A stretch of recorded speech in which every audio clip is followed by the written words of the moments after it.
Okay, guys, a clip just came out. Turning Point USA speaking on Candace Owens lying. We gotta check this one out. In the near future, there will be a live stream here in Phoenix where we address in a clear and comprehensive way the claims and accusations, the false accusations that have been made against Charlie's family, friends, and the people here at Turning Point. We plan to walk through everything carefully and thoroughly. If Candace is available, we would sincerely welcome her participation in that live stream at our studio here in Phoenix. They at long last issued a public invitation or challenge. I'm not sure what it is, but I accept.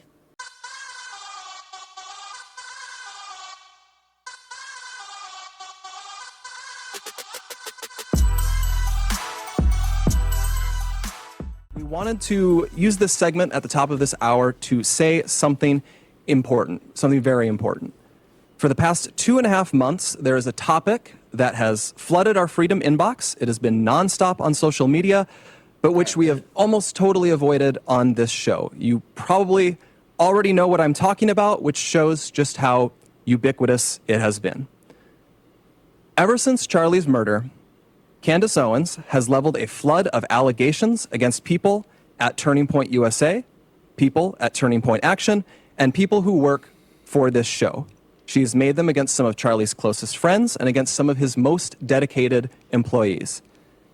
She has suggested that Michael McCoy, Charlie's chief of staff, knew Charlie would be murdered, was happy that he died, and stayed silent because he was told he would be the next Charlie. She has suggested Michael is not his real name. It is. I have seen his birth certificate myself. She has called it suspicious. Show us. I don't care if you saw it. I don't care who you are. The American people need to know every single thing that happened around Charlie Kirk and why he got murdered that day. If there's accusations coming from Candace Owens or Joe Schmo down the road, we the people deserve to see and hear the truth. Show the receipts. Candace Owens has been showing receipts, showing proof of emails, text messages, and she has reliable sources. So how is she getting this information? She's just blowing this out of the ether? No. She's mentioned this in her video. If she is saying all these things and they're all false and lies, she could be prosecuted to the fullest extent, and her whole reputation would just crumble because she would be proven as a complete liar. She knows what she's saying is true, and there's a lot of things that are still being investigated. Let's continue this video. This guy's already annoying me. I can tell. He's going to annoy me. That Mikey's wife, who works at Turning Point, helped plan the campus tour event where Charlie was murdered, which she didn't, by the way. She doesn't work on campus events. Candace has suggested the Utah Valley University event was unusual, and its details suggested a, quote, inside job. She has claimed that foreign aircraft have followed Erica Kirk around the country and that Turning Point has lied about this happening. She has accused us of lying about Charlie wanting Erica to take over for him if he died. She has suggested Charlie's security team intentionally denied him first aid after the shooting to ensure that he died. She has raised suspicions about the head of our technical team because he took an SD card out of a camera. She has spread absurd claims that Tyler Boyer, who we just had on the show, sexually abuses male interns. She has suggested that TPUSA faith-affiliated pastors, like theologian Frank Turek, who we'll have on in a moment, and Pastor Rob McCoy, are part of a military, quote, infiltration of Turning Point, either because they are veterans or because they have family members who are. Even if not everyone has been named specifically, though, Candace has effectively tarred everyone here with complicity in Charlie's death by repeatedly saying he was, quote, betrayed by, quote, everyone. She has said Charlie's murder, quote, had to be approved by Charlie's friends, and then suggested those friends might have her murdered too for, quote, knowing the truth. She has made claims of financial impropriety and fraud at Turning Point, adding up into the millions of dollars, which, again, is not true.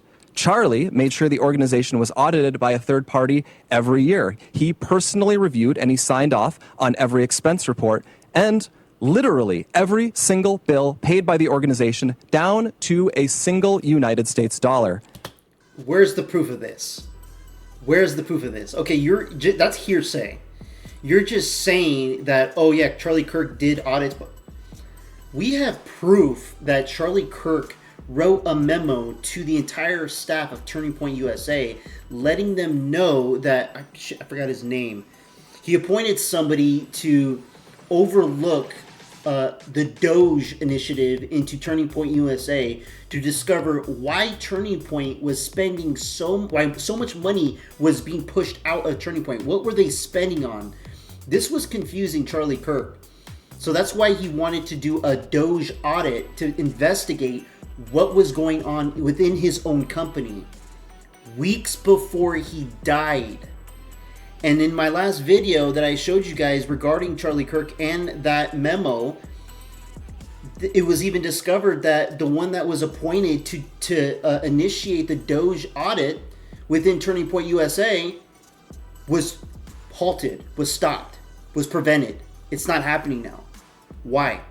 These were Charlie Kirk's last wishes in his company, and you're not going to do it? Why? Because you have something to hide? What other possible reason is there for you to stop a Doge audit within the company that the owner requested and demanded and even appointed someone to do so? This guy's not going to talk about it. I already know it. We have never missed a 990 deadline. Candace has made other stranger allegations involving French paratroopers in maroon shirts, Egyptian Air Force planes flying out of Provo, Utah, and potential underground assassins traveling through unseen tunnels. At one point, in early November, she started wildly throwing suspicion on members of Utah Valley's soccer team for wearing hoodies.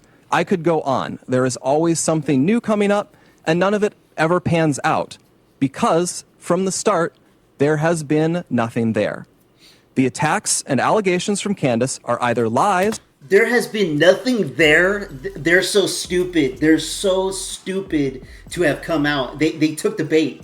They took Candace Owens' bait because nothing was there. Yeah, he just got murdered in front of the world. There was nothing there. There was nothing there. What? An idiot.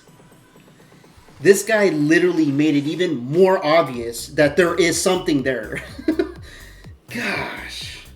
I think, see, this is a good tactic because Candace Owens may have done this intentionally to wait.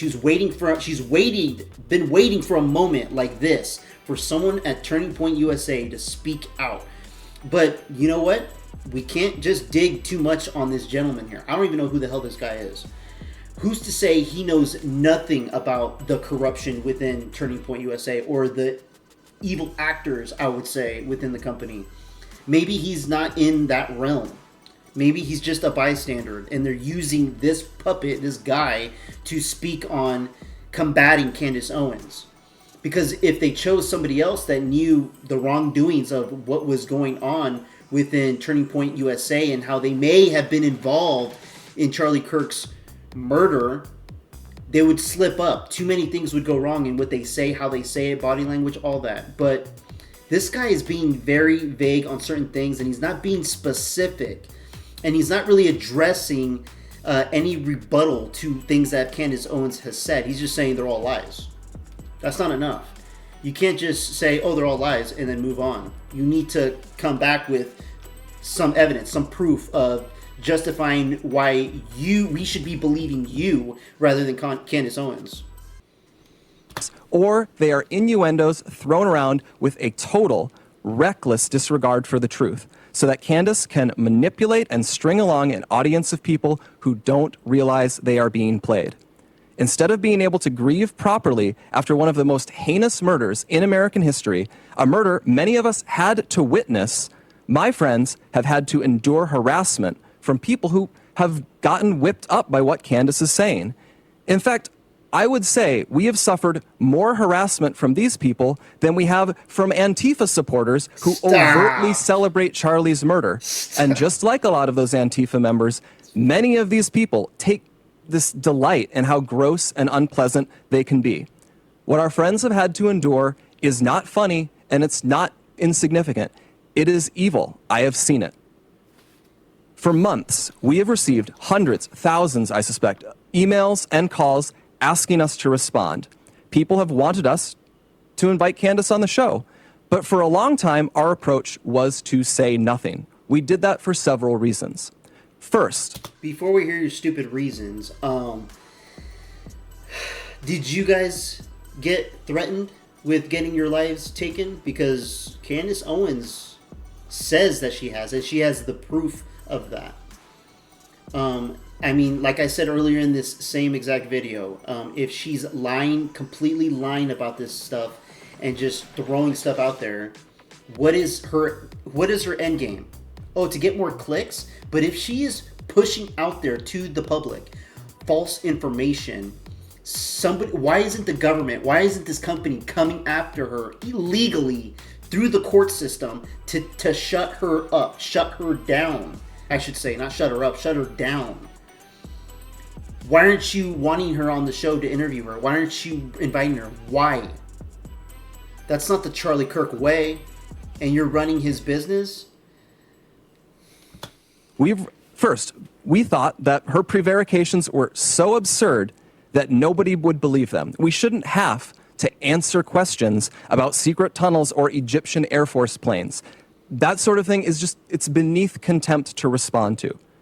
The second reason we've said so little, though, is because there's a good rule of thumb, which Charlie followed. Do not feed the trolls. Focus on the mission. Reviving America, uplifting young people, making heaven crowded. Don't give air to people who want to tear you down and sow discord. Lastly, we didn't respond because Charlie always viewed Candace as a friend, and we were holding out hope that she would return that friendship and stop what she was doing. What is she doing? Oh, man, sorry, I'm pausing so much, guys, but this is getting me amped up because what is she doing? What is she doing that is evil? That the pastor had to go to the TPUSA faith event and say that Candace Owens is evil because of what she's saying. What is she saying? She's questioning what happened on the day Charlie Kirk got murdered. She has been through mourning. She said it was hard getting through it. But now that she's, finally coming out and being able to put herself together, I should say, in a sense, she's demanding answers. She's demanding the truth. She's demanding transparency from everyone. Whether it's from Turning Point USA, whether it's from our own government, whether it's UVU, whether it's the pastors, whether it's Charlie's best friends around his circle. That's all. She's questioning. So if she's questioning, why can't any of these people that I just mentioned, or groups of people, why can't they just come out with an answer? Instead, they're choosing to not say anything. Crickets. Now, when you don't say anything, that tells me that you're trying to formulate some sort of plan to come up with an answer that would make it where you are not the enemy. Because there's no reason why you should be pausing or taking any time to answer. And his reasoning, I don't like it. I don't buy it. She is best friends with Charlie Kirk. If anything, she should have been the first one invited to the event to speak at Charlie Kirk's memorial. She should have been at his funeral. She should have been way involved in everything. If they knew how much she meant to Charlie Kirk, they definitely would have her within the organization. And I know for a fact, and she said it, Candace Owens has said it, she's like, I'm not saying just because they didn't invite me to these things that I'm going after them. That's not why I'm doing it. I'm doing it because everything looks suspicious about this. Everything looks, okay, everything's a coincidence all of a sudden? No. But a week from now, it's going to be 3 months since Charlie's murder. Candace has not changed her behavior. She has continued to spread falsehoods about Charlie's friends, and she continues to concoct new ones about new people. She's using these falsehoods to enrich herself while dividing the conservative movement at an absolutely critical time for this country. And far too often, We here have heard from ordinary people, people who loved Charlie and who Charlie loved so much in return. These people have expressed the worry that we are staying silent out of cowardice or as some sort of tacit admission that some of the attacks are true. Neither is the case. Our silence has never been, and it will never be, equal to complacency or approval. Still, we decided Charlie would not allow this to go on. Charlie was not a coward. Charlie was a fighter. Charlie would not allow someone to spread lies about the people closest to him with impunity. And he would feel ashamed if other people were stepping up to defend his friends while he never did so himself. Candace has mentioned several times that the ball is in our court. So here's what is going to happen. In the near future, there will be a live stream here in Phoenix where we address in a clear and comprehensive way the claims and accusations, the false accusations that have been made against Charlie's family, friends, and the people here at Turning Point. We plan to walk through everything carefully and thoroughly. If Candace is available, we would sincerely welcome her participation in that live stream at our studio here in Phoenix. At this point, we believe the ball is back in her court. Our motivation for doing this is not out of any obligation to Candace. It is about honoring Charlie. We feel a deep responsibility to protect his legacy, his work, and the truth. I feel that. I owe Charlie everything in my life. I feel it immensely. And that is why we feel compelled to speak clearly and openly now. We'll have more on this in the near future. All right, you guys, it's happening. It's happening. Everybody stay calm. After yesterday's episode where we went kind of for the jugular with Turning Point USA, because really I think everybody in the entire world has had enough with the non-response, trying to move on, trying to gaslight us, not answering basic details. So we just went for it. And guess what? Turning Point has moved to formally respond to all the things that we have said. And after a very long diatribe in which they wildly misrepresent the public and global investigation of Charlie Kirk's assassination, they at long last issued a public invitation or a challenge. I'm not sure what it is, but I accept. Okay? Quite literally, all we have ever asked for were sensible answers to our basic questions about what transpired on September 10th. And it looks like we're going to get those things. So major, major win. I am excited. Everything he said, I do not believe. He wasn't very specific in certain things that, he claims that Candace was lying about. How about you start speaking about who Mikey McCoy was on the phone with the moment, the instant that Charlie Kirk got shot? Mikey McCoy had his hand underneath his arm with his phone in his hand. As soon as Charlie got shot, quickly puts it to his ear and walks away nonchalant while everybody is panicking, running, taking cover, going crazy, people rushing to Charlie that were trying to assist him. Mikey McCoy, feet away from Charlie Kirk, quickly gets on a call, walks away, gets video. We find video proof that we've seen from Candace Owens. He's still walking past the parking lot while he's on the phone going like this. I don't know if he was going like this, like covering his other ear so he could hear because people were yelling and screaming and panicking in the background. He definitely had a phone and it was definitely in his ear, and they're claiming that he wasn't even on the phone. And the video footage showed the moment he was in the parking lot on the phone, you could see the whole image of the video. It was the exact moment they were carrying Charlie Kirk's body into the vehicle to transport him. And that's just one thing. That's just one small thing, along with so many other things that Candace Owens has been speaking on. And it's like I've said in my videos, it's this world is about puzzle pieces. Especially when harsh situations happen and it impacts people's lives. People on the outside or people nearby, we just see puzzle pieces everywhere. But once you start picking up these puzzle pieces and putting them together to figuring out what the hell happened, you start to see the big picture. And that's what's going on with Candace Owens.